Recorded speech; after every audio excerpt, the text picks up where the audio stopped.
Main town, Mombasa. I love what I'm seeing. Vous voyez les amis, nous sommes à Mombasa. Il pleut.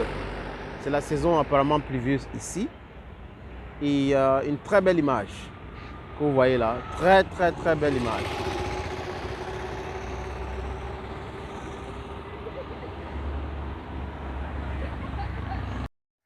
Hello friends, welcome on this platform. Les amis, après l'attaque iranienne, bref, c'est comme ça que s'est présentée cette actualité. L'Iran a attaqué l'Israël avec à peu près 200 missiles et drones. On parle d'à peu près 150 drones et 38 missiles, missiles balistiques et toutes sortes d'engins, l'Israël, le territoire israélien. Et pour ceux qui se rappellent, c'est en riposte aussi, c'est ce que les Iraniens présentent l'affaire, du bombardement d'une partie de leur consulat à Damas. Et ce bombardement avait éliminé 2 hauts gradés de l'armée iranienne et certains sous-officiers. Et l'Iran avait quand même promis une riposte. Et Joe Biden aussi avait indiqué à l'Israël que l'Iran devrait attaquer à tout moment. Et beaucoup d'experts disaient que l'Iran, même pour le respect de la mémoire des gens tués et pour son prestige, devait faire quelque chose. Mais la question était de savoir d'où est-ce que ces attaques vont venir. Est-ce que l'Iran devrait utiliser les outils pour pouvoir lancer les missiles vers l'Israël ou Hezbollah du côté du Liban pour lancer les attaques contre l'Israël, parce que c'est des mouvements aussi chiites. Est-ce qu'ils vont activer encore plus Hamas à Gaza? Mais pour le Hamas, c'était compliqué parce que ça fait plus de 7 mois que l'Israël est en train de taper sur la bande de Gaza. Et pour envoyer les armes à travers l'Égypte, ça devrait être quelque chose de compliqué, un travail de faire. Donc, pour éviter tout cela, les gens ont commencé à penser à la Syrie, au Liban et au Yémen. Mais ce qui a surpris beaucoup de monde, c'est que l'Iran a lancé cette attaque-là à partir de ce territoire, donc à partir de l'Iran. Les missiles, les drones sont partis à partir de l'Iran. Et les militants de Hezbollah aussi ont tiré les missiles. Au niveau des Houthis, on a tiré aussi des missiles. Et le porte-parole de l'armée israélienne a fait une sortie en disant que c'était une attaque massive, brutale, mais le dôme de fer, qui est un système de défense antiaérienne construit par les Américains et avec les Israéliens, suivez bien mon regard, a vraiment fonctionné. Mais seulement, je crois, il y a 2 bases militaires qui ont été détruites en partie, des bases de décollage d'avions, et il y a une dame qui a été blessée. Du moins, c'est le bilan officiel. Vous savez qu'il y a une différence entre un bilan officiel et officieuse. Dans les bilans, il y a des choses qu'on dit, il y a des choses qu'on ne dit pas forcément. Quelles sont ces choses-là qu'on ne dit pas forcément? Je n'en sais rien, les amis. Ceux qui sont dans cette zone-là, qui sont en Israël, au Moyen-Orient, je parle de nos confrères, sont en train de faire ce travail. Est-ce qu'ils auront le courage de publier ce bilan? Je n'en sais rien. On attend juste voir ce qui va se passer. Mais il y a eu un vent de contentement en Iran, pour être précis, mais dans d'autres pays au Moyen-Orient. Et tout de suite, le Conseil de sécurité a été réuni. Oui, le Conseil de sécurité, pour parler de ces attaques-là. Et c'est la présidente maltaise qui a géré les discussions au Conseil de sécurité. Mais vous savez que ça sera difficile de prospérer. Pourquoi? La Russie et la Chine ne vont pas laisser l'Iran.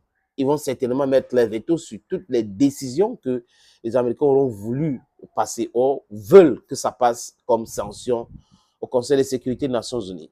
Pendant ce temps, le G7, dont les pays dits développés, parce que pourquoi j'ai dit les pays dits développés? Parce qu'aujourd'hui, si vous regardez très bien, le G7 ne représente pas les pays les plus industrialisés au monde. C'est faux et archi faux parce que regardez le classement. Vous avez dans le G7, vous avez les États-Unis, vous avez le Canada, vous avez le Royaume-Uni, vous avez la France, vous avez l'Allemagne, vous avez l'Italie et vous avez le Japon. Donc ça fait 7 pays selon les indices ou les indicateurs.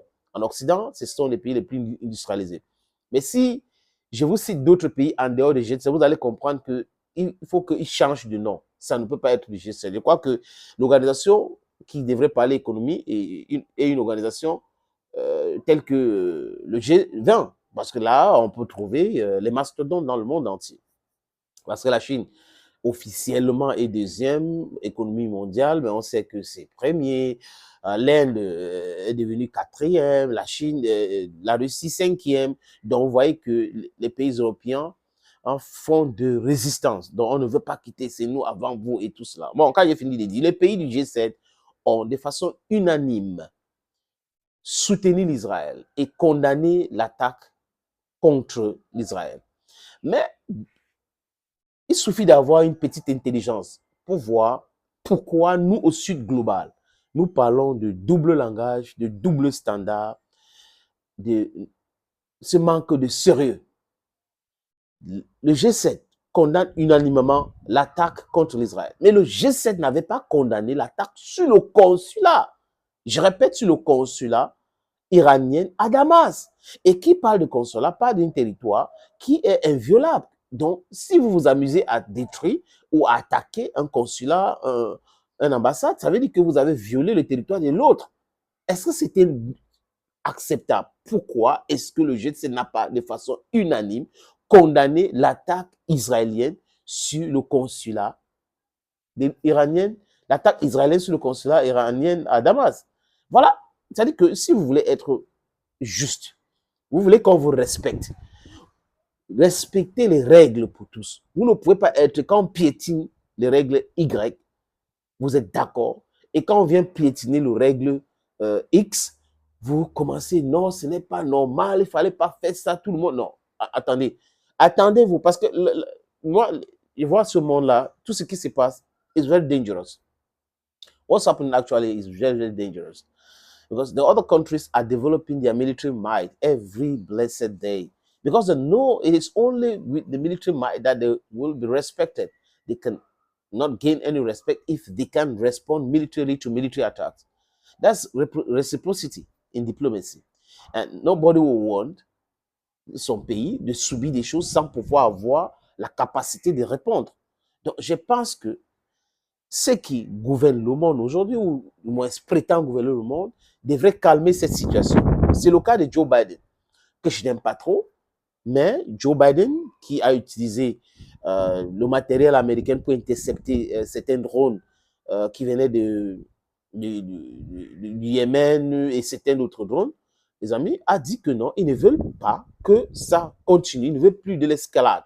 C'est ce que Joe Biden a dit, et il ne va pas cautionner tout ce que Benjamin Netanyahu va vouloir faire. Parce que ça s'appelle l'escalade, ça s'appelle la guerre générale dans cette région-là, et ce n'est pas pour le bien des Américains. Vous savez que après la guerre, c'est la détestation. Et le peuple va commencer à dire les Américains à bas, comme ils sont en train de dire aujourd'hui. Donc, s'il y a une guerre réelle et que les Américains soutiennent l'Israël, vous allez voir, ça va couper totalement et les autres vont en profiter de la situation pour de façon définitive chasser les Américains de ce partie du monde-là. Donc, les Américains voient le mal venir.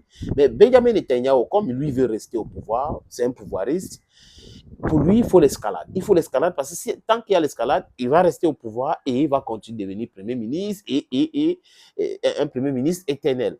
Donc, je suis sûr que le peuple d'Israël, qui a commencé à lui demander les comptes concernant les otages, ne vont pas louper encore une occasion pour lui demander d'arrêter de mettre leur pays en danger. Parce que si Netanyahu n'avait pas donné son OK pour qu'on bombarde un consulat d'un pays dans un autre pays, on ne serait pas arrivé là aujourd'hui, les amis. Et le message est passé.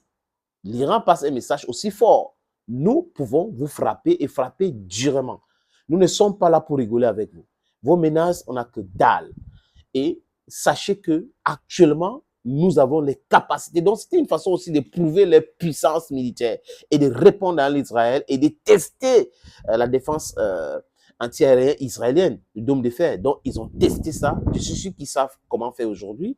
Vous avez vu que la France a dit qu'elle a utilisé ces systèmes anti-défense, système aérien de défense pour détruire certains missiles. Le Royaume-Uni a dit ça, les États-Unis ont dit. Donc, imaginez que ces pays n'avaient pas intervenu directement, ça devait être compliqué pour Israël. Donc, l'Iran a testé toutes les capacités et les Iraniens peut-être se disent si les Israéliens essayent quelque chose comme ça, nous allons maintenant de façon brutale, massive, très massive, les attaquer. Vous voyez que ça va épuiser les missiles et autres. Et de l'autre côté, il y a un autre conflit qui sont en train de soutenir. Donc, suivez bien mon regard. Cette histoire est très, très compliquée. Les Occidentaux devraient arrêter avec leur l'esbrouf, arrêter avec leur barbarie, arrêter avec tout ce qu'ils sont en train de faire aujourd'hui, les amis. Il faut la paix dans le monde, nous voulons la compétitivité. Et beaucoup de bookmakers disent que si c'est Donald Trump, parce que les républicains protègent Israël mieux que les démocrates, si c'est Donald Trump qui était au pouvoir, ça devait être tout autre chose. Ça ne devait même pas être possible d'avoir ces attaques-là contre le consulat et autres. Et les gens disent qu'il est à même de protéger l'Israël et les intérêts des autres pays et dans le monde pour éviter l'escalade. Parce que ce qui dit protéger ses alliés, c'est d'éviter que ses alliés partent faire ou chercher les problèmes ailleurs. Donc, vous êtes d'accord avec moi, les amis, sans ignorer que l'Israël est plus important pour les États-Unis que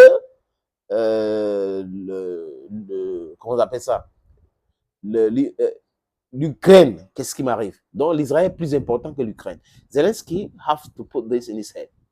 Israel is very much important to the US than Ukraine. So if there's a serious crisis in the Middle East, there is no way America will not, in a massive way, support the Israelis.